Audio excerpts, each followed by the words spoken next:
ये हु हा और ही हो जाती है। लेकिन जब ये ज़मीर आएगी, याद रखिएगा, अगर ये इस्म के साथ मिलकर आए ज़मीर, तो ये मजरूर होगी। ये क्या होगी? मजरूर। अगर ये फेल के साथ मिलकर आए तो क्या होगी जी? हालत नसब है, मंसूब होगी, मफूली होगी। फेल के साथ मिलकर आए, फेल के साथ ज़मीर आए तो क्या होती है? इस्म के साथ मिलकर आए तो मुज़ाफ़ इलैह होता है। मुज़ाफ़ इलैह हमेशा मजरूर होता है। मसलन कतला हु, ये हु ज़मीर है। कतला क्या है?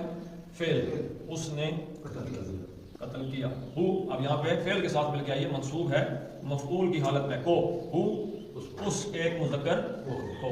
यही इस्म के साथ मिलकर आए तो किताब हु, ये मजरूर होगी उसकी किताब, उसको उसकी फर्क हो जाएगा, इस्म और ज़मीर के साथ मिलेंगी वजह से। हिया शी के लिए आता है हो, लेकिन जब वही ज़मीर में आती है तो हा बन जाता है। आप दुआ पढ़ते हैं जब कोई आदमी फौत होता है तो क्या कहते हैं? अल्लाहुम्मा ग़फ़िर लहू